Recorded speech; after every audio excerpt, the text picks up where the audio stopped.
F1 on BBC Radio 5 Sports Extra.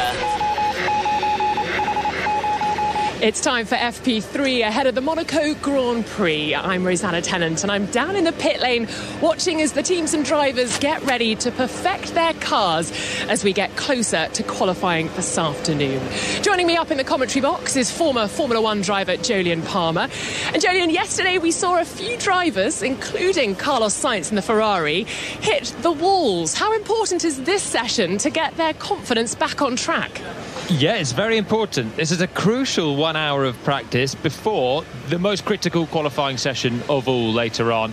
We know how hard it is to overtake around Monaco, so you've got to do the legwork of the weekend today. And Sainz was quick in the Ferrari yesterday, topped FP1. Both Ferraris were nibbling away at Max Verstappen in FP2. But as you said, Carlos hit the wall, damaged the Ferrari. First of all, he's got to avoid doing that again today in this session, because you damage the car in this practice. Maybe you don't even qualify, which is what happened to Verstappen a few years ago. And he's got to find the confidence, find the rhythm again. Also up in the commentary box is former racing driver, now broadcaster, Tom Gaymore. Tom, so many people could have a shot at pole position later on this afternoon. Do you think people would be foolish to bet against Max Verstappen, even though Ferrari and Aston Martin do seem to have made a step on, or at least this could be their only opportunity to really challenge Red Bull this weekend? Well, that's the fascinating talking point heading into this weekend, is we have three different teams with a really good chance of that all-important pole position. And actually, I'm going to throw a spanner in the works, because if you look at Sergio Perez, his street track form, he loves a street track, and you've only got to look at last year, how strong he was and how strong he's been around some of the street venues this year. So let's stick Sergio Perez in the mix as well. I know we've got Fernando Alonso, Max Verstappen, Charles Leclerc, who's been so dominant here in years gone by, with Carlos Sainz, who was quickest also in that first pre-practice session, all up there. So we'll get a real flavour for it in this FP3 session, and then into qualifying later on. I think Saturday's arguably the most important day here this weekend. Couldn't agree more, and I think you're right to throw the king of the streets into the mix. Sergio Perez, of course, as you say, won here last year. Can he back it up this weekend? Of course, so important that he gets more points in the bag if he's going to challenge his teammate Max Verstappen. We talked about this being a street track, and of course it's so unique in so many ways. But Jolyon, how does it differ from the street tracks that we have already visited this year in Formula One? Well, it's proper streets, I think, is the big one. That you drive on these roads, and in the nights, you've driven on the track already this weekend, Rosanna. What can I say? I had to put the road car through its paces. Were you inside line or outside line into turn one? Which part is more rubbing in? Do you know, I was just so afraid of knocking over a pedestrian. I was driving more like a village nurse, I think. But look, it's the most amazing place to drive on, and that's the most incredible thing, isn't it? That you can get out there in a road car, you can have a drink at Raskas in the evening and stand where the greats have driven. It's mind-blowing, and it's a bit crazy, isn't it, that we have a race here? It really is. And even, you know what, even doing the little bit over the start line, it can have its own perils as well. So you're very prudent to go very slowly at that point. I can tell you that from personal experience. The street tracks that we've had so far this year, there are more and more coming on the calendar. We've had Saudi, the fastest street circuit in the world, in Jeddah, although Vegas might rival that later on in the season. But that's, you know, it's very different. Long straights. It's a low downforce circuit, which is similar to Baku as well. Australia, Melbourne's a park circuit. Beautiful in the Albert Park, but not quite with the walls lining it as this is. And then Miami, which is around the Hard Rock Stadium. Again, longer straights. This is tight, twisty, 19 corners packed into 3.3 kilometres. You don't even hit 8th gear around this track. It is something else, and it's so easy to crash, as we saw yesterday. And you need to have such confidence. You need to be zoned in from the off. And we've got a few drivers, well, at least definitely one, that the media in particular have been quite hard on. Nick de Vries in the AlphaTauri. This isn't a track where you're trying to sort of redeem yourself, is it? How do you think Nick's been sort of protecting himself coming into this weekend, where he really needs to shine? Well, this is a dynamic that we've seen playing out year on year within that Red Bull stable. The pressure comes quickly if you're not quite reaching your own standards, but then the standards of Dr. Helmut Helmut Marko and the whole management. It doesn't help Nick de Vries that you've got Liam Lawson, who's going very, very well in Super Formula in Japan in his debut season in that Mugen Honda. He's a young driver with the Red Bull backing that is on the tip of a lot of people's tongues. I know everyone's linked Daniel Ricciardo to that seat, but watch out for Liam Lawson as well. And that's not going to help Nick de Vries, because when you've got a youngster that everyone starts raving about, again, if you're not quite hitting your marks, you could find yourself on the bubble in that space. Well, we've got a green light at the end of the pit lane. I'm just standing and watching the Mercedes mechanics getting their W14 car ready. Of course, upgrades being brought to the car this weekend. I have to say, guys, it's weird seeing that car with side pods. Not sure what you make of it, but I'm going to hand over to you now so you can talk us through this session. FP3 is coming up. Oh, we got a green light, but we've got no cars on circuit at the moment, as Christian Horner stands on top of the Red Bull pit wall with Daniel Ricciardo having a little chat. Talk of the devil, Daniel Ricciardo. Lots of noise heading into the Imola weekend that didn't happen about Daniel Ricciardo and Nick de Vries. Do you see Nick de Vries, the threat from Daniel Ricciardo, all the likes of Liam Lawson? It's not Daniel Ricciardo. I don't think Ricciardo is going to be too interested in going to AlphaTauri, or it's just one of those names, isn't it, that people can bandy around to up the pressure on a rookie driver. We have got a car on circuit. Lance Stroll was the sound you could hear in the distance there in his Aston Martin getting onto track. We have 58 minutes and 30, 29, 28 seconds left in this session. It's a slightly slower start. Fernando Alonso joins the track as well. Charles Leclerc sitting in the car, Sergio Perez sitting in the car, George Russell sitting in the car ready to go. But so far it's just the two Aston Martins, and now Yuki Tsunoda on track. Did you see Lance Stroll, I think it was first free practice, clatter the barriers at Portier and get away with it? Did you see that incident? It literally... I don't even know if I did, to be honest. It surprised me, because the angle at which he hit the wall, you could actually see the flex in the catchment fencing. And, he reported that the car was OK, and I don't think they even pitted to bring that car in as he heads down to the Novelle chicane. Not so Novelle now, because it's been in place for, well over 30 years. But the water glistening in the sunshine here as Lance Stroll negotiates the swimming pool section. Then it's that tight right-left that we saw Carlos Sainz have an incident at yesterday. It's rather clumsy when you have an incident there on the exit of the swimming pool, because you ramp that final curb and you're in the air, you can't turn left, and you end up being a passenger straight into the wall. Yeah, maybe that should be the new Nouvelle chicane, where they changed the second part of the swimming pool. That is the place to have a crash, as Stroll brings the Aston Martin straight back into the pits, change of tyres, mediums onto the hards, and pulls away again. So I think Aston Martin here are just bedding in a set of tyres and then going out onto the hards. And will they do that as well? Go do just a bit of a scrub on the tyres and go. Fernando Alonso drives into the pits as well and does the same thing. Tsunoda's back in, and de Vries is the other car out there who is on an outlap. So still a quiet start.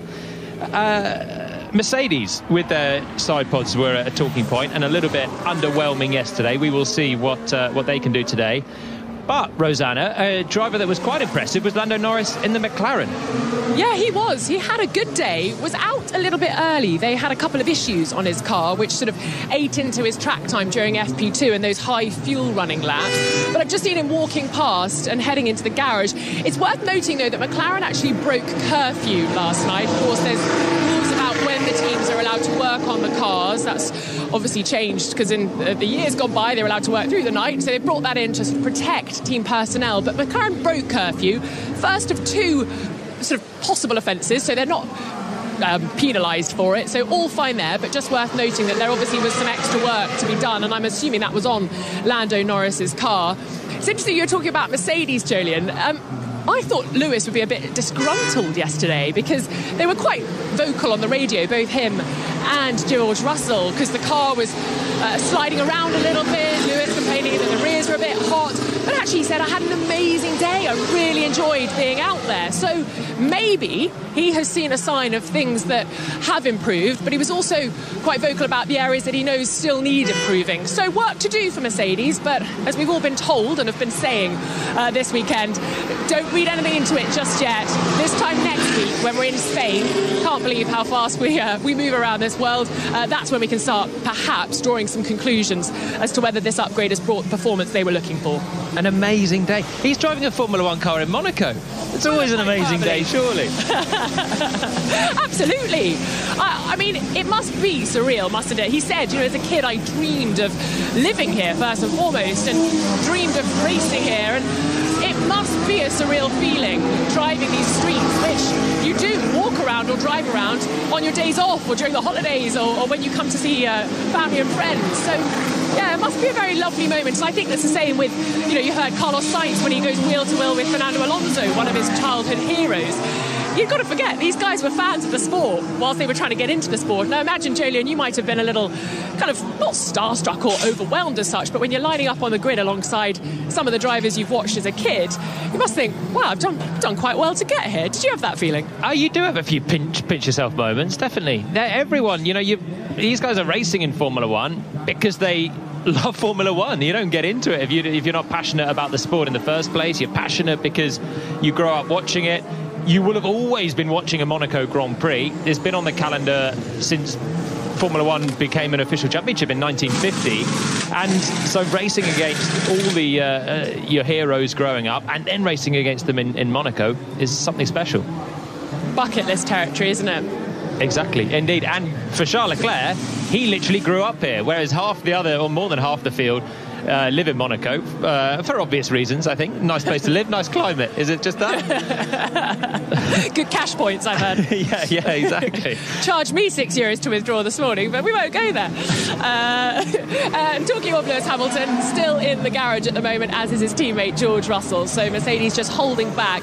It's quite hot down here in the pit lane. I have to say, you're probably nice and cool in your comms box, but it's nice and toasty here in Monaco, isn't it? Temperature's rising. It's officially 27 degrees air temperature, 45 degrees track temperature. Not roasting as we've seen elsewhere, but we have got a little bit more action on track. Sergio Perez in the Red Bull on soft tyres is launching into a flying lap. DRS open as he arcs to the right-hand side and will hit the brakes for Saint Devote. We're going to get a flying lap on the board here, Tom.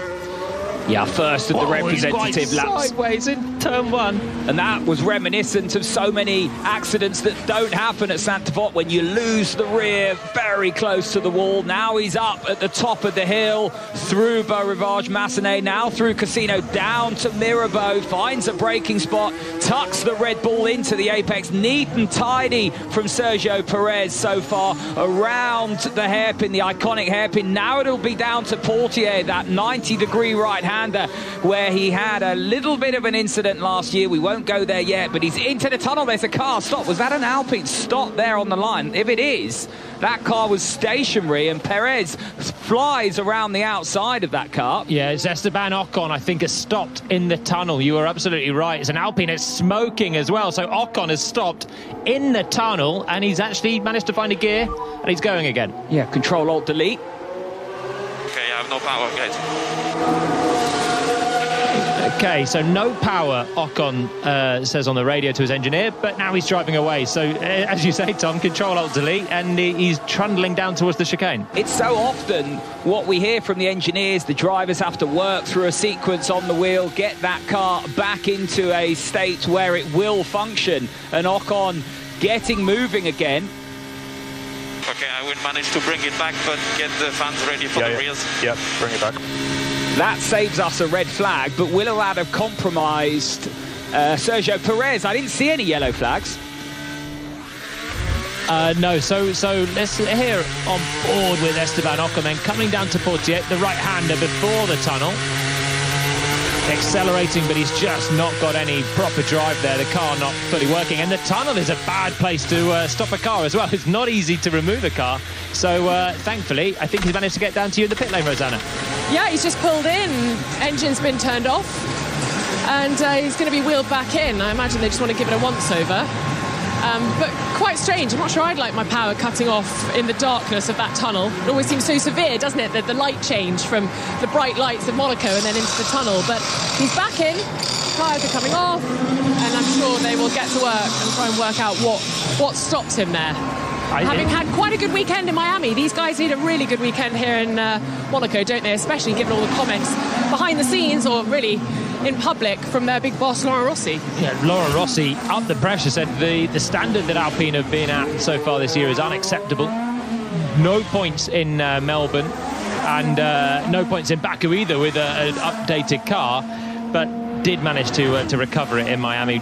Double points finish there. And Ocon, it sounded maybe like he just almost stalled the car as well as he was coming to a stop. So I wonder if that's a clutch issue, but maybe more a hydraulics issue. Either way, he's managed to get the car back, and at least they can check it over. As Gasly completes the time, 3 tenths down on Sergio Perez, the only two to have done a flying lap so far.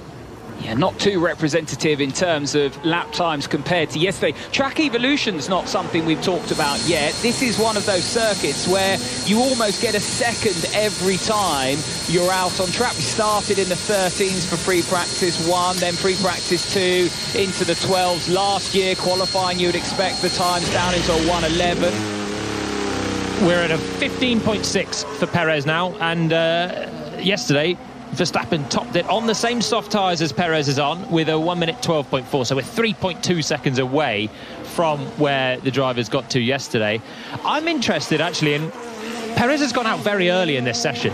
It is only Perez and Gasly that have done times. Now De Vries crosses the line in AlphaTauri and goes third, over a second down on Perez, whilst Verstappen, Leclerc, Sainz, both Mercedes, Alonso now as well, still in the pit. So the other big guns that you'd say maybe for qualifying later, not getting out there right now when the track is in a worse condition. As you say, we'll rubber in. And how difficult is that from a driver and engineer perspective, as we see the Red Bull there dart through the middle of the chicane? He's got Valtteri, one of the Alfa Romeos right behind. Valtteri Bottas it is who's lighting the timing screens up at the moment, but it was Joe who was slightly compromised, I think, by that Red Bull, just trying to get out of the way. Traffic's such a big feature here around this Monaco circuit. That really will be a feature come qualifying later on. But how difficult is it from an engineering perspective? We saw Max Verstappen really unhappy yesterday. Lots of noise on the radio, but the track's constantly evolving. Can you go in the wrong direction? How do you match that in terms of your setup? It's interesting. Red Bull started practice yesterday not in a great window, and Verstappen was so vocal on the radio saying, you know what, I need to pit or I'm going to crash.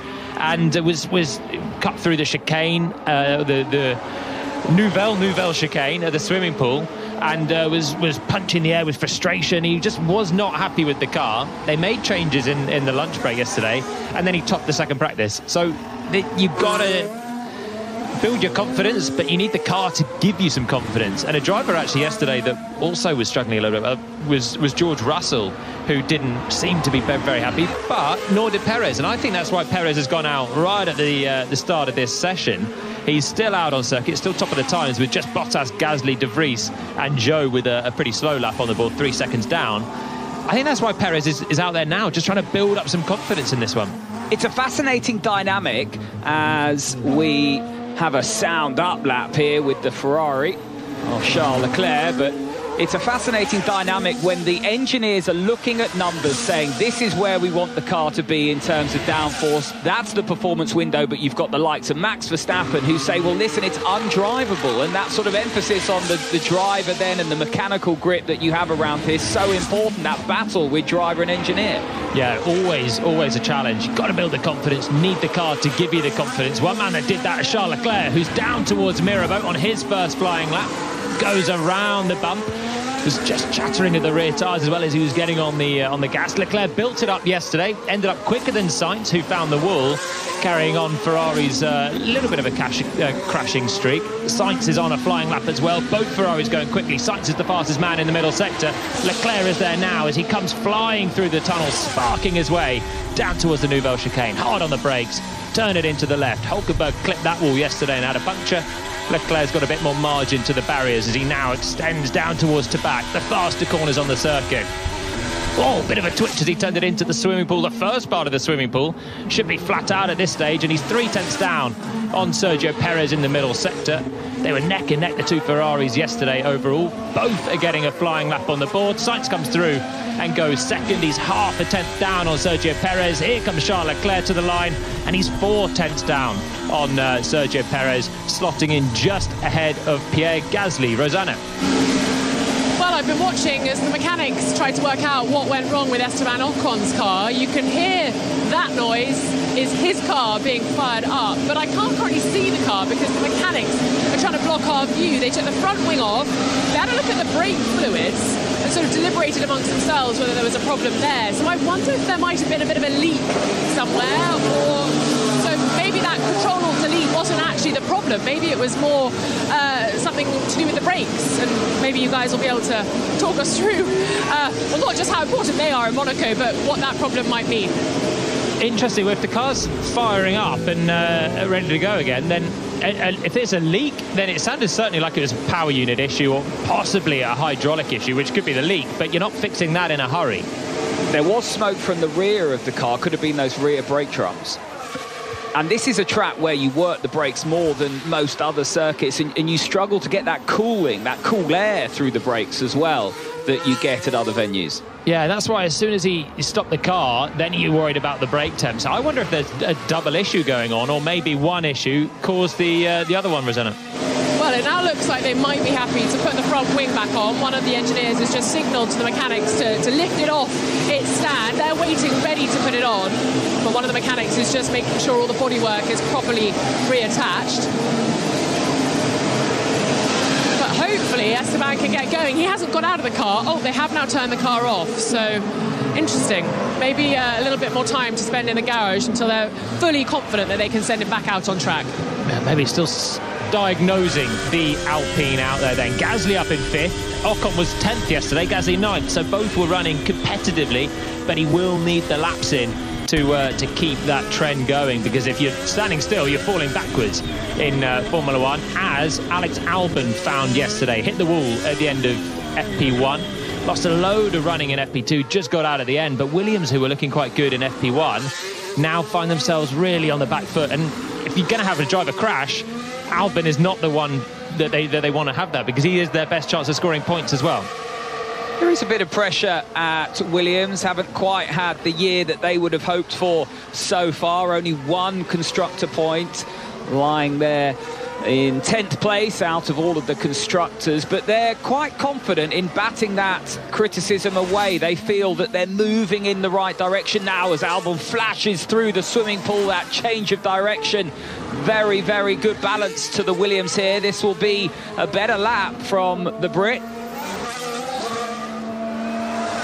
Comes through and across the line now, and Albon gets a flying lap on the board, 11th quickest, but he's actually within 7/10 of Lando Norris, who's hit the front in the McLaren. Lance Stroll has gone to 4th, and this is the sound of Charles Leclerc out of Rascasse on the throttle, down to 50 miles per hour, fiddling through Anthony Nogues, and gets on the curve and down to the line. 6,000 away from Norris. So still Norris at the top of the times in the McLaren. He looked good yesterday. He's looking good in the first run so far today as Lance Stroll comes through and lowers the benchmark. Top of the times for Stroll now. Time's really starting to tumble as cars out on track. Sergio Perez, purple first sector as well. He's down at the Nouvelle chicane. Takes that initial curve. Up now to the left-hander. He was late on the brakes into the chicane. He locked up a slight bit on the inside front. He's really, really pressing on now. Perez was the first car on track today, and he's lighting up the screens on this lap into Rascasse. Fastest first sector of anyone, fastest middle sector as well. This is looking better for a guy that won here last year, has been on the podium in Monaco in a few other years as well. And Perez now lowers the benchmark further, a 1:14.3, but we are still about 2 seconds away from where we got to yesterday with Verstappen at the wheel. And Verstappen is only just about to start a flying lap now on his out lap, coming through the final sector. And the Mercedes still nearly 20 minutes into the session, not even gracing the track yet, still in the pits. Yeah, Perez got a bit of a toe up that start and finish straight from the Williams ahead of him as well, so that would have helped his final sector. Max Verstappen now out on track, all eyes on the world champion. He's through Saint-Devant, up the hill, up the hill, weaving between turns 2 and then coming into 3. 2's flat out, 3 the left-hander of Massenet, dipping down through Casino, round the bump, and he is nearly 3 tenths up on Perez on his first sector of his first flying lap. Has to think twice turning into Mirabeau. Yeah, the rear of the car just not compliant there. Had to snatch the oversteer on the entry. That took him wide of the apex, but he was clean through the hairpin. He's clean through Portier as well. He's into the tunnel now. This is looking like a very strong lap from Verstappen. It's the brakes for the Nouvelle chicane, just over the crest, just past the bump that used to cause so many incidents. Has been just taken away a little bit in recent years. The circuit in general a little bit smoother than it was, and as Verstappen flies through the swimming pool, he's nearly half a second up on Sergio Perez, goes around the Williams of Logan Sargent into the Rascasse, and Verstappen's first flying lap of the day oozes confidence as he comes out of Anthony Noakes, riding the curb with decent traction, hugs the wall on the right-hand side, and Verstappen goes to the top, and he's into the 1 minute 13s, 13.794, nearly 6 tenths up on his teammate. That looked fast, but it wasn't dramatic, was it? It was just inch perfect. Really good lap from Max Verstappen. It's a Red Bull 1-2 at the moment. Lando Norris just under 8 tenths of a second shy in 3rd place. Then it's the Aston Martin of Fernando Alonso in 4th. And still no action down at Mercedes, or George Russell maybe has just left the garage, Rosanna. He certainly has. George Russell is out, but his teammate Lewis Hamilton is still sitting in his garage. A lot of cameras just trained on him, I guess wondering why they've left it so late. No, and as I say that, the umbilical cord is pushed up to the ceiling and the engine is fired up, and I imagine he'll be out in about 10 seconds. I think I did a little bit, but because the wall is soft, you cannot really feel it inside the car. And on data, everything is fine, so no worries to continue. Leclerc then on the radio asking if he touched the wall at turn 14. That is the second part of the swimming pool that Sainz hit yesterday, and I don't know if he just brushed it, glanced it, little kiss of the wall, but all is okay with Leclerc. Rosanna? Yeah, here he goes. Lewis Hamilton heading out now. Now, talking about brushing the wall, trying to find those limits, Julian. Would you have wanted to be out earlier if you were the Mercedes team? It's an interesting one because this is planned for Mercedes to wait 22 minutes into a 60-minute session. They've lost a third of running in Monaco, and logic says that you want to be out there, you want to be doing laps, you want to get your eye in around this circuit, but also the track evolution is such a thing. So the longer you wait, the better the track is when you get out there. And it's a bit of a balance, but Mercedes may be quite happy with the car, not feeling the need to troubleshoot too many issues straight away, as we saw the likes of Perez, Gasly was out there early on, and Mercedes, with both cars now out on track, have bided their time, and we will see what they can do. Russell, probably the man that needs to get into his stride a bit quicker today. Mercedes are being quite coy about the upgrades in terms of an outright performance upgrade, but they are saying there's no negative signs. Fernando Alonso's just hit the top of the times, 1:13.6. He goes quicker than Max Verstappen, who's now bumped down into 2nd place. He's 9/100ths of a second behind the Aston Martin. 8 laps on the board for Fernando Alonso, 4 for Verstappen, who was also quite laid out onto the track. Russell has come through and done a flying lap, and it's a slow lap, so now he launches into another flyer. So the total order is Alonso at the top now, from Verstappen, Perez, Gasly, and Yuki Tsunoda in the AlphaTauri up in 5th. Norris's early time still keeps him 6th ahead of Stroll. Sainz in the Ferrari 8th, with Albon 9th, and Charles Leclerc 10th. So Ferrari 8th and 10th with plenty of work to do. Then it's Bottas, Zhou, Magnussen, De Vries. Ocon has been out there again after that earlier issue. Then Hülkenberg, Piastri and Sargent, the 2 rookies, 17th and 18th. And then the 2 Mercedes, Russell on track and Hamilton on track, but neither have set a competitive time. Before Fernando Alonso hit the top of the timesheets, I was talking about Mercedes now. If you look back at Miami, Lewis Hamilton was only 13th in FP3. They've come here with this upgrade that was meant to be at Imola. We weren't there. Of course, it's on the car for this Monaco Grand Prix weekend. Is it too early to say, Jolien, that this is a step forward? They are coy about it, but surely is this just track dependent, the fact that Mercedes look a bit closer this weekend? I don't even know if they do look closer particularly. Hamilton was 6th. Closer in terms of lap time, maybe within half a second of the Red Bull. But, you know, this is a car that's also been on the front row in Melbourne. It is just track specific, though. That's the thing. Monaco is no way a proof of a pudding. Because it's such a unique circuit, everyone's running in different configuration, and next week in Barcelona I think will be a much bigger test for the Mercedes. Russell on his first fly jumps up to 5th place, then behind Sainz, who improves but stays 4th, still half a second down on now Perez at the top of the time. So Perez, Alonso, Verstappen, then Sainz and Russell, and Hamilton is coming through out of the final corner now. And where does Lewis Hamilton jump to? He goes only 9th on a first flyer, 1 second away. Sainz had a big hop over the curbs down in the hairpins. Interestingly, Ferrari, Sainz half a second away. Oh, little brush of the wall as well from Max Verstappen. That was coming out of the first corner where Albon hit the wall. I tell you, Perez on his first flying lap was so close to doing the same, just oversteering his way through the first corner. You want to have a good front end in Monaco, but when it gets loose at the rear, it's a little bit hazardous as well. And Verstappen right up to the wall, maybe just a little bit of a kiss of it. He's gone to the top of the times, 4 thousandths now ahead of his teammate, but he's pushing. Yeah, Santa Bot's one of those awkward corners where if you brake too late, you can abort quite early. There's an escape road there, but actually if the rear breaks away from turning from apex, it's too late to abort, and you just find yourself a bit of a passenger heading towards that outside wall. That's what happened to Alexander Albon yesterday. Just took too much speed in. That was slightly different from Max Verstappen. That was almost power-induced oversteer. He sort of controlled that drift out to the wall. Yeah, easier to control on the right foot than it is a problem on the left foot when you're hitting the brakes, or as you're turning in particularly. That's where you're most likely to have a crash. And as you said, that was Albon's yesterday. Caught between being the slide happened too late to go into the escape road, and then he was committed and then he whacked the wall. But so far 13th place for Albon in the Williams. He's back into an all-right run in the Williams, but it's Ferrari at the moment, half a second down for Sainz. Leclerc's just improved, but he's still 7/10 down. And interestingly, Ferrari on theoretical lap times yesterday had the fastest car. They had drivers 2nd and 3rd, both within a 10th of Verstappen. And if you put all their sectors together, they had the best car out there. Verstappen hooked up the lap, but the Ferrari car seemed to be right there. But so far in this session, 27 minutes in, and they are 4th and 6th and missing a bit of pace.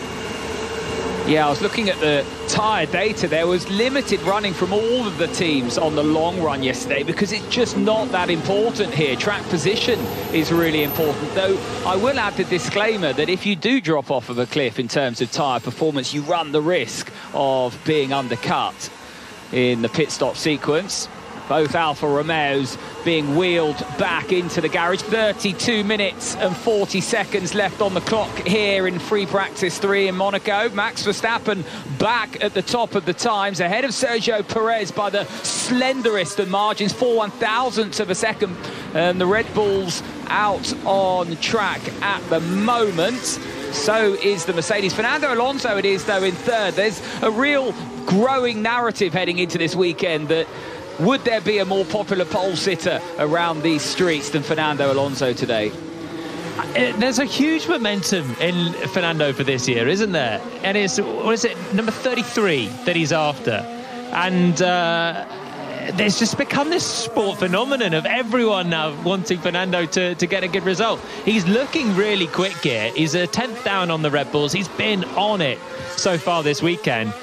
And it's a fun story, isn't it? Aston Martin getting competitive. Alonso finding a competitive car for the first time in a decade. It's fun, and he's driving still at the top of his game, into his 40s. With a smile on his face. I think the Monegasque fans will be cheering on their hometown hero, Charles Leclerc. He's attempting to be the first driver to take 3 consecutive Monaco Grand Prix poles since Ayrton Senna took 4 in a row in 1988 and 91, that span. George Russell improving in the Mercedes. He's going to catch Leclerc into the final corner, but Leclerc shouldn't hold him up as the Monegasque driver is going to start his own flying lap. Russell comes through and improves to 4th place in the Mercedes. Sergio Perez has done the fastest middle sector of anyone. Into the final sector now for Perez through Rascasse and getting on the throttle towards the finish line. And what time will Perez do? He goes to the top of the times now. Was 4 thousandths behind Verstappen. Now he's nearly 3/10 ahead, still Red Bull 1-2. Just watching the language of George Russell's Mercedes, a lot of rear slide through the final sector there. And we heard Lewis Hamilton yesterday saying that the rears were overheating. It definitely looked like the rear tyres weren't hanging on for George Russell's car there. He lost a lot of time towards the end of the lap. Verstappen on a flyer now, responding to Perez out there. Sainz is in the final corner, bouncing his way. The Ferrari looks quite stiff today. It's really hopping through the lower speed corners, which I didn't notice so much yesterday. Sainz does the fastest third sector of the session with that and goes second within a tenth of Perez. But this is the sound of Max Verstappen smashing down the fastest lap of the session into the 1 minute 12s again. Reminder, yesterday was a 1 minute 12.4 that Verstappen set. Now he's set a 1 minute 12.898. We are just 4 tenths away, and Verstappen has a 4-tenth margin at the front of the field as Leclerc makes it a Ferrari 3-4 now, half a second away from Verstappen. Yeah, much closer to his teammate Carlos Sainz. Watching Charles Leclerc through the Nouvelle chicane, now up to back, the 90-degree left-hander. They carry a lot of speed here. The cars then flash left, then right through the swimming pool section. Then it's this clumsy right-left chicane. Can you see what's happening into turn just before the first S of the swimming pool? I think we are bottoming like crazy there. He will come back to you on that. He is bottoming a lot. The Ferrari car looks really stiff as well. It looks stiff and it looks low. They've made a change overnight, I think. And that car, when Leclerc is turning it in, you come through to back, the left-hander, quick left, and then you're arcing round to the left and then pinging it in flat out into the swimming pool. And Leclerc is just drifting slightly, very slightly, as he turns into that swimming pool. It looks hairy from the onboard cameras there, as he's just catching a drift with the barriers so close. And I'm sure he's just bottoming out slightly there, and they want to think about raising that car. And the problem is, from a driver's perspective, the stiffer you run the car, you take away that feel. The car doesn't pitch as much, you don't get the front end, but it's going to give the engineers what they want in terms of the grip from the numbers. Lewis Hamilton across the line, that's a better lap from Lewis Hamilton. He pushes up to 5th now, 0.6 of a second off of Max Verstappen's quickest time. He's ahead of his teammate George Russell and bumps Fernando Alonso down to 6th. So Mercedes still 0.6 away though, 1.1 seconds down for Russell. And it's pretty quiet on track suddenly. Most cars back in the pit lane. We just got the Williams, the 2 Red Bulls and the 2 Mercedes out on circuit. I think most of them have joined you in the pits, Rosanna. Yeah, they know what's what, don't they? Do you know what? It's funny, they've been coming in pairs, so... We need to change the car like this. I mean, I need to lift in the S of the swimming pool because I have no control of the car. Leclerc then in a very similar situation to Verstappen this time yesterday, just saying this is not good, I'm going to crash if we stay out like this. And I can completely see where he's coming from. It's not a nice place to be drifting through the swimming pool. So I think Leclerc has joined you as well. Now he's back in the pits. He certainly is. Yes, Carlos pulled in first and then Charles had to sort of park in front of him. So it's getting quite busy down in the pit lane when they come in with both cars for each team, but they've pushed both cars back in. And you're right, Charles yesterday saying it was a difficult day because the car wasn't doing what it was supposed to do, and they wanted to take a look at it overnight to alter a few things with the setup, but it sounds like what they've done overnight hasn't done the trick. But they are still there or thereabouts, I think. They'll be happy that they're still ahead of the Mercedes at this point, given the chat that there was coming to this weekend with the Mercedes upgrades. Oh, I think they want this one, though. They want this chance to be on the front row, Ferrari, don't they? I think because of Baku, their double pole position in Baku. If you can do it in Baku, they'd be dreaming they can do it in Monaco, surely. I think the challenge for me, listening to Charles Leclerc's radio, is, like I said a second ago, when you stiffen the car up, it takes the feel away from the driver. So when he says it's undrivable, he doesn't feel like he's in control. It's taking him for a walk. It's a tricky trade-off, the setup for Monaco, because it's downforce versus compliance. And that's the difficulty. The stiffer you have the car, the better the downforce works. And that also means that you lose compliance and you start bouncing around, and so you lose feel. There's a balance in there somewhere to get the optimum setup, and still with just 26 minutes left now of free practice before qualifying, teams like Ferrari are not quite on top of that. And Max Verstappen, actually, that was one of his biggest complaints yesterday when he wasn't happy. He was complaining about the car bottoming out and not being drivable. Red Bull have gone in the right direction. It sounds like Ferrari have just taken a small step, and it's tiny increments, isn't it, in the wrong direction. Verstappen comes into the final corner. Perez has just gone to the top of the times, but Verstappen nudges back ahead, and right now it is Red Bull 1-2, 6 tenths further back to Ferrari, to Mercedes, and Aston Martin with Alonso 6th, 9 tenths away, but he's been in the pits for a while. Oh, Red Bull look pretty ominous right now. Well, they just seem to be able to do it at will, don't they? What we've seen people taking small increments out of their time in this session, but not in the same way that Red Bull have managed just to find 2 or 3 tenths on almost every run so far. As George Russell now up to Raskas, very close to the barriers on the left-hand side. Did he touch them, Jolyon? Had a hefty hit of the wall entry of penultimate corner. I think it's okay. He answered it for me. He had a hefty hit at the wall. That's a very George Russell word, a hefty. Very out of George Russell's vocab, that. Typically British, but it was quite a big hit of the wall. On the left-hand side coming into Raskas, so he's just getting greedy, opening up the corner there. And a driver that's been a little bit on the back foot so far this weekend. I think he's got away with that. Russell's back in the pits now. It is only, Verstappen pulls it into the pits as well, only Hamilton and Albon are out there on circuit. We've got a bit of a lull. It's easily done, though, because actually, although the car's arcing left, your focus is totally to the right-hand side as you start to try and open up Raskas for your vision. It is. It's all about maximising every bit of racetrack, and Hülkenberg had a little touch of the wall in the chicane yesterday. Tsunoda did the same, did just small damage on the Haas and the AlphaTauri respectively. Sainz had a little kiss of the wall in FP1 before taking a bit more of a smooch in FP2, which caused the crash. But it is all about brushing the walls. It's become a bit of a cliche, you've got to brush the walls to be quick, but it is literally true around here. If you leave margin to the barriers, on the apexes, on the exits, on the entries, you're losing performance out there. 23 minutes. Oh, sorry. Jinx. 23 minutes left on the clock. 23 minutes and 19, 18, 17 seconds. And Lewis Hamilton has been down to turn 1. Is he going to get close to the barriers coming out of it? He's going to have a bit of traffic on his way back up. But still 5th place for the Mercedes. And we've got one more set of soft tyres to come on in this last 23 minutes.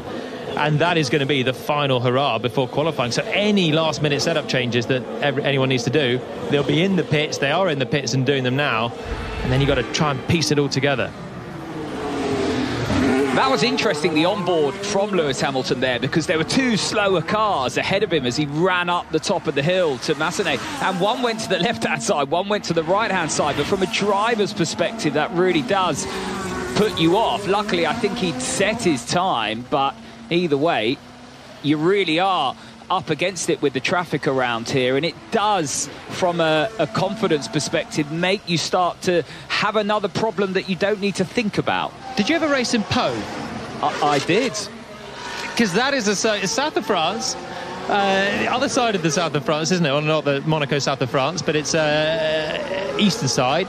Pau's beautiful racetrack, and it is probably one of the only comparable circuits to this. You take the pavement, very slow speed. There's an even tighter corner on Pau than I think there is in Monaco. My first pole and race win in car racing came at Pau, but it's you're absolutely right, especially through that sort of Mirabeau into the hairpin and down to Portier. You take all of the pavement and a bit more, and when you first get to a street track, don't forget, these cars, you're sitting on the floor. I always say, if you have the pleasure to visit a street track or you go to Monaco, sit on the floor, because that's what the drivers can see. Don't stand up and peer over the barriers. Sit down on the floor and you'll get a real perspective of what the drivers can see. And when you're doing 170, 180 miles an hour and threading the eye through a needle, there's something magical about a street track, but the challenge is huge. You cannot afford to make one mistake, and you're so limited on your vision as well.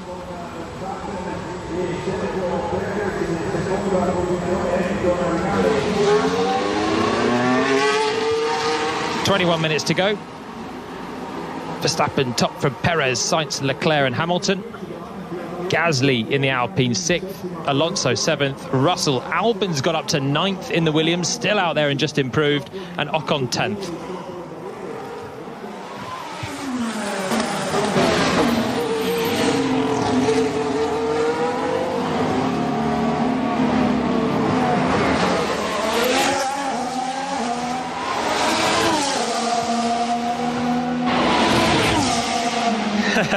Hello, and there's no surprise to anybody that it's the Red Bulls at the top of the times with 20 minutes to go as well. Verstappen and Sergio Perez, 6/10 clear of the field.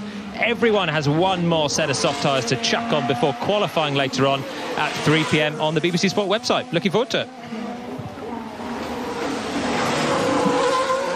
So we're still in a bit of a lull. The big teams staying in the pits and really fine-tuning what's going on. The two Red Bulls, the two Ferraris, first, second, third and fourth. Hamilton in fifth. Alonso in seventh is behind Pierre Gasly in the Alpine. And Rosanna is still pretty quiet on track. Yeah, absolutely. I'm just watching the Alpines run through a pretend pit stop, just rehearsing. Practice makes perfect. And I was watching as the mechanics at Mercedes had a look at what had happened to George's car. Understood. We didn't find the issue. Sargent saying he's driving around with static in his ear, so there's something playing through the radio for Sargent. He's not referring to us.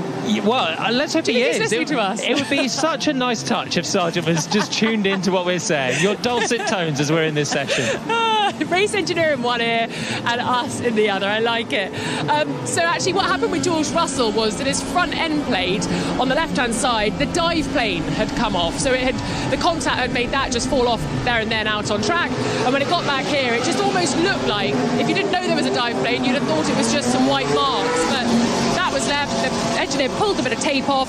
They had a little look, tried to sort of flex the wing and to see, I think, if it had been internally damaged. They have now taken it off and fitted a new one. So hopefully George is going to head out quite soon. The mechanics are poised and ready, waiting to release him out of the garage.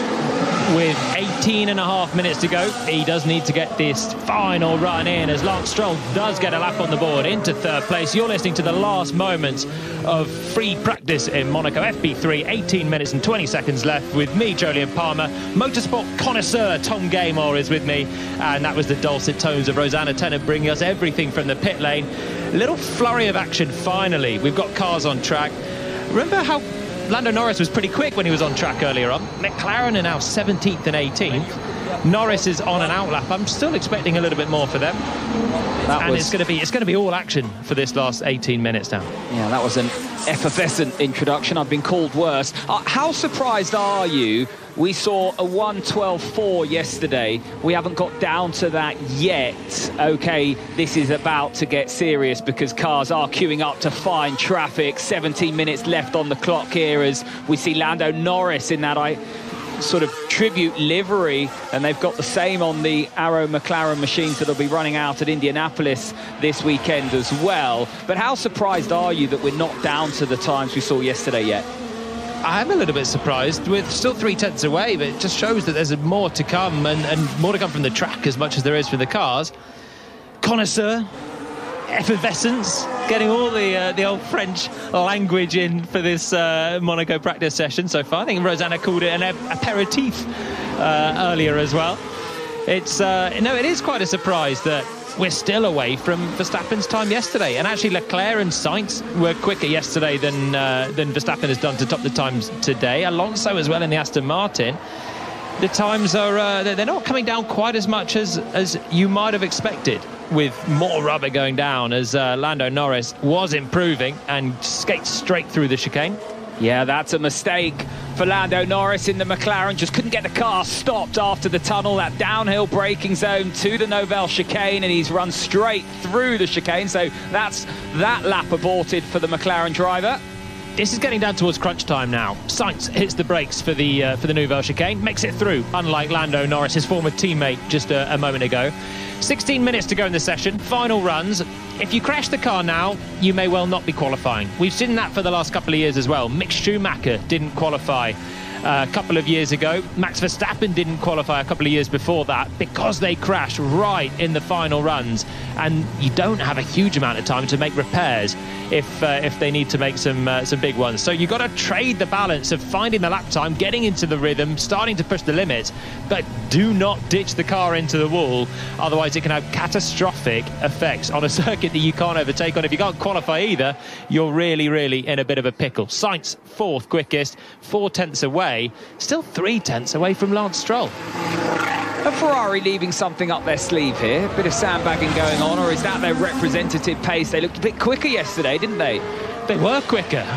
Like I said, they had, in theoretically, the fastest car, even if Verstappen had the fastest lap time. If you pieced it all together, the Ferrari duo were quicker if they could piece it together. De Vries sliding out and almost clouting the barriers in the AlphaTauri. Still down in 18th place for Nick De Vries. I think they've seemed to have taken a step backwards so far, Ferrari. And Leclerc also just doesn't quite look like Charles Leclerc this weekend. The man that took pole last year and the year before has never had much luck around this place, has never stood on the podium in Monaco, the local driver, and he's not looked really quite as quick as Carlos Sainz so far this weekend. There's nothing more annoying than as a driver making a step in the wrong direction when it comes to setup. It sounds as though Ferrari may have done that, as we see Fernando Alonso now. All eyes on the Spaniard. He's across the start and finish line up to Sainte-Devote. This is the first of his flying laps at the end. He's all out of shape, but keeps it out of the barrier as he heads up the hill. Rear grip looks pretty tough. Alonso was just fishtailing slightly through Sainte-Devote. Now he arcs around the left-hander of Massenet at the top of the hill. Right-hander straight away at Casino Square, and he'll go round Sergio Perez on an outlap into Mirabeau, but he is half a second down in that first sector. Thankfully, he's not in the wall, though, because that was very close. Yeah, you're out of the throttle, you lose time, then when you're back in the throttle all the way up to Massenet and Casino Square, and that's hemorrhaging time for Fernando Alonso. Over half a second off of the fastest time of Max Verstappen into the second sector now. He's through the Novo chicane, and where's Alonso going to be in terms of the times now? 11th quickest at the moment, so he's 7 tenths down through the swimming pool section. No, he just doesn't quite look hooked up. A man that has been on it so far this whole weekend. His teammate Lance Stroll is third, 1 tenth down. Alonso with that huge slide in the first sector, not going to get it done on this lap. Comes across the line, opens the DRS, arcing to the right-hand side, and he's almost exactly a second off the pace, and stays down in 12th position. Look how close this is in the midfield. You know, you talk about getting through to Q3 now. This is incredibly close in that midfield now. You've got Carlos Sainz just under half a second off, and then just a couple of tenths, and you'll be down with the two Hasses in 12th and 13th, Magnussen and Nico Hülkenberg. And George Russell improves, but only goes 11th in the Mercedes. All 20 cars are now with us, Rosanna. They're all on track. They've left me. I feel alone. I'm not alone at all. I've got lots of wonderful mechanics and engineers and marshals and scrutineers and media. And of course, if I look across the pit lane, I've got wonderful fans who've been here in their thousands all weekend long already, basking in the sunshine. And if I look a little further, I can see the boats, which I have not been invited on. But yes, I watched as Lewis Hamilton headed out on track again, disposing of his visor strip, his tear off, as he drives out. So the mechanics had to run and take it off him as he passed it out of the cockpit. I was quite interested. Both Alfa Romeos came in and stopped in their box. Then I assumed at a practice start, but I wondered if they might have been dumping data. Of course, they've had upgrades this weekend.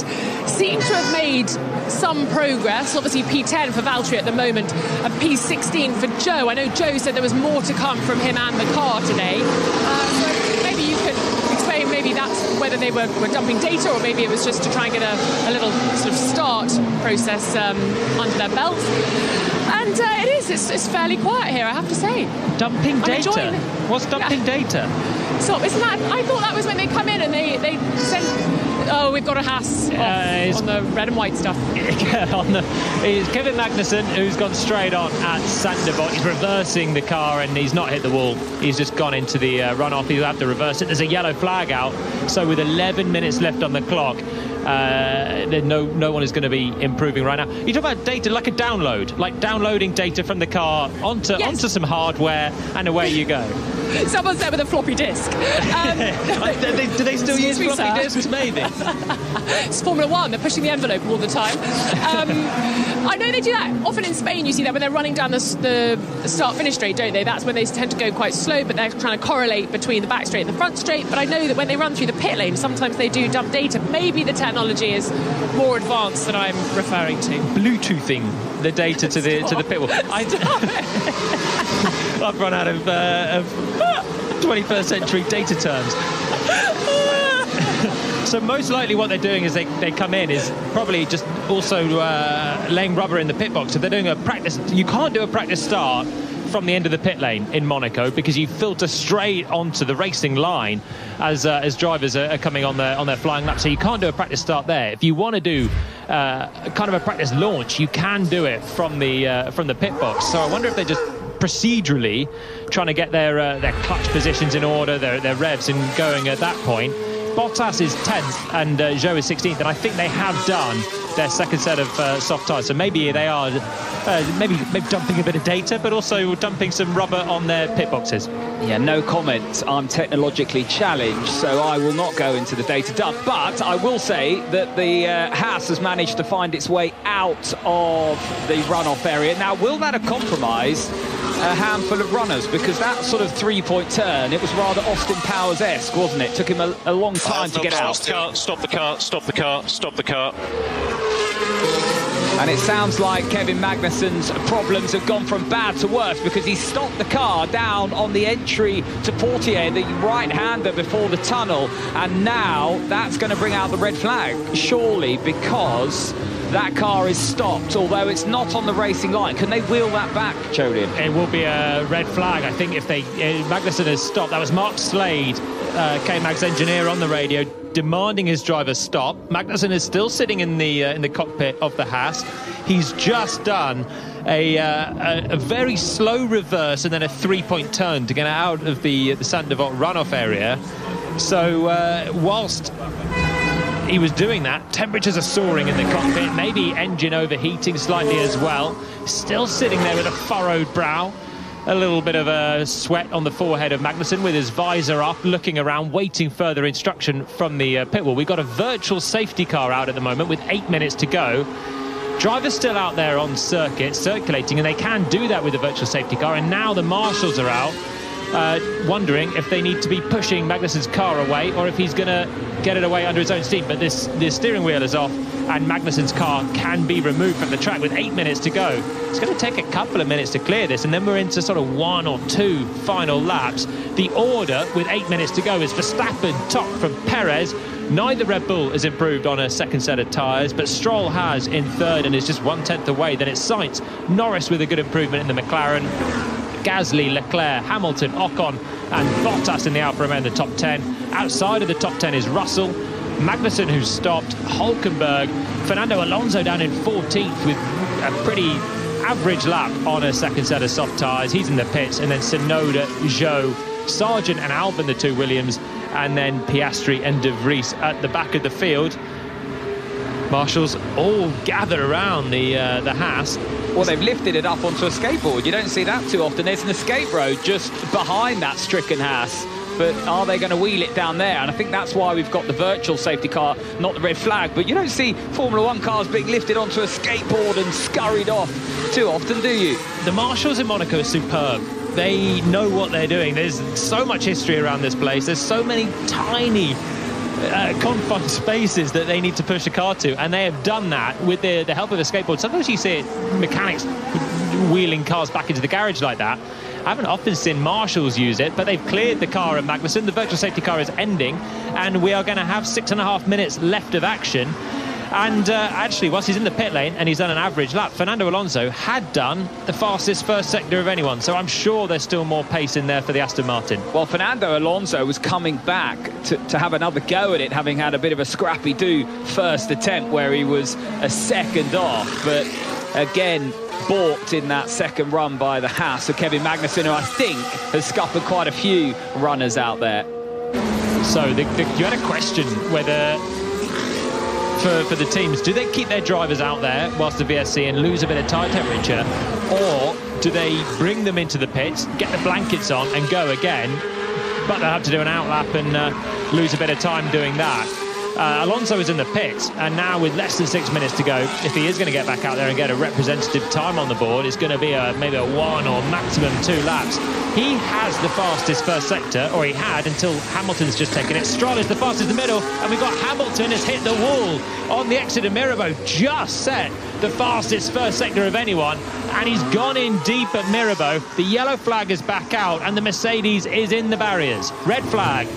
That's definitely a red flag, and that's a real shock here to see Hamilton in the wall. There was a slower car there that didn't get in the way of Hamilton, but might have just distracted him. And Hamilton cannot get the car back. I think he's just lost the engine as he tried to engage reverse gear, but the suspension looks damaged. He looks like he's gone in on the left front there, and the car is switched off, and Hamilton has brought out the red flag. He just set the fastest first sector of anyone, launching into another flyer. It's a downhill right-hander of Mirabeau, and he's kind of turned it in and been carrying too much speed. There's skid marks behind the back of the Mercedes where he's just been going straight on to the barriers, and we'll get a replay of it now. Yeah, the slower car on the right-hand side, and I don't think it distracted Hamilton too much. It's a big snap of oversteer, so when he's braked and turned the car in, the rear tyre's crying enough on the Mercedes, and that's brought him into... Yeah, looks like that is damage there, so I think we'll stop. That's Sorry about that, mate. Yeah, no worries. Sorted.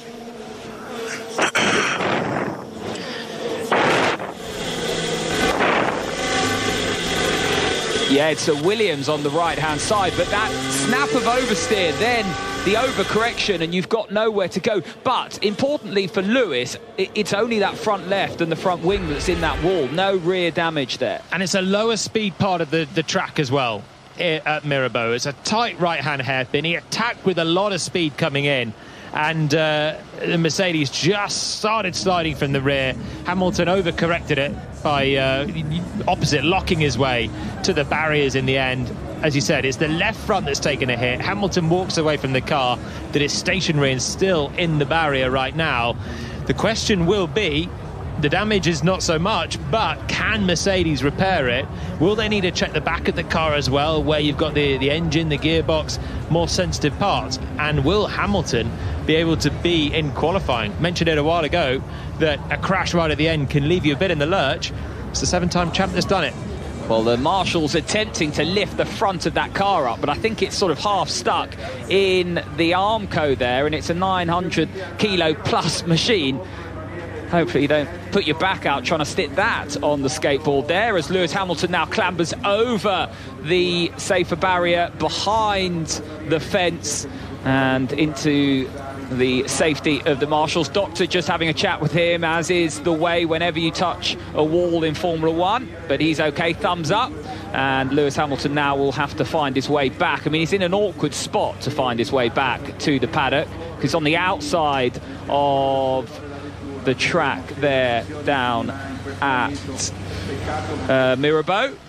Displayed some decent agility to get over the double layer of Tech Pro, over the top, then underneath. It was like a mini assault course for Hamilton to get off the circuit. But as you say, he is not parked in the place to get back for an early lunch as well. He's a long way away. And Rosanna, when Sainz crashed yesterday, he was right in the pit lane pretty much. Lewis is quite a long way away from you.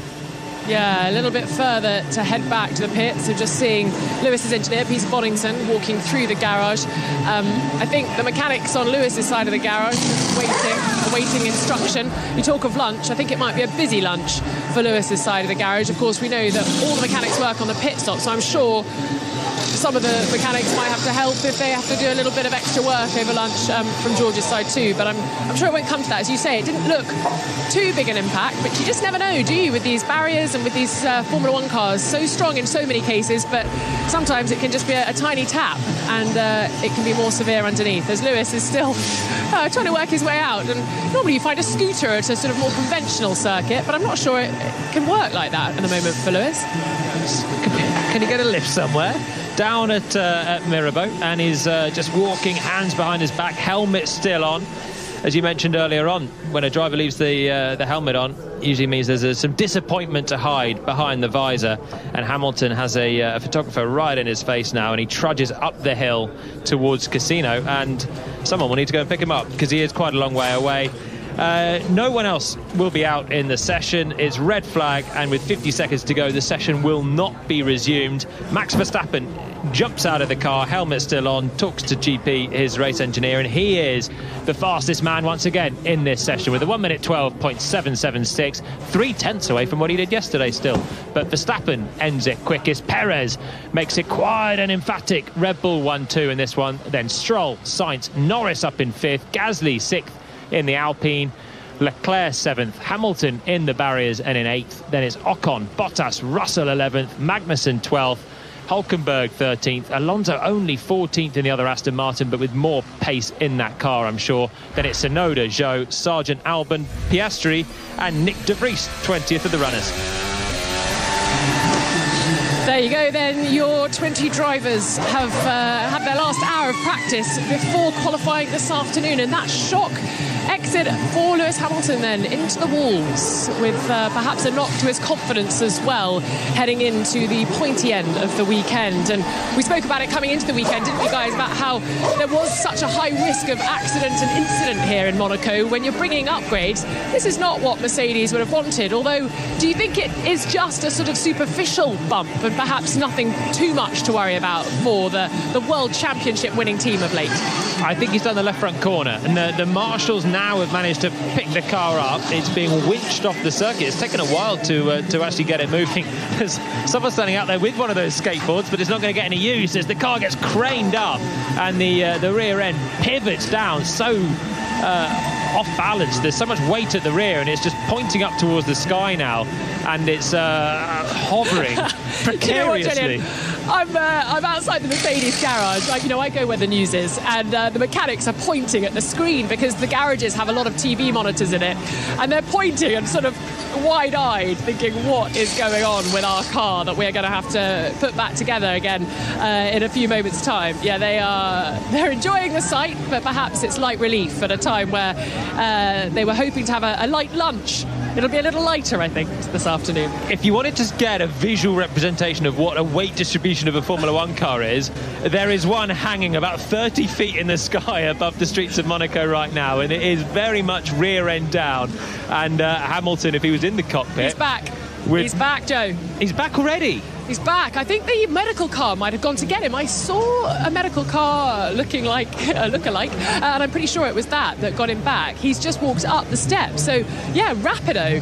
Going up the steps to talk to the engineers, because, of course, the engineers, in the Mercedes case, do not sit down in the garage. They're up on the first or second floors of the pit building because it's so tight down here. There's just not enough space for the tyres, the kit, equipment, cars and mechanics to work alongside the engineers. So he's gone up there, back very speedily, and hopefully can put that all to one side and focus on qualifying. Yeah, and that's the thing now as well. It's not only Hamilton there. I think theoretically they should be able to fix that car. It's not a really high-speed bump. The left front corner looked like it was at a slight angle. They'll have to check that and change that. Then there's a question mark about components on the Mercedes. Much talk about upgrades.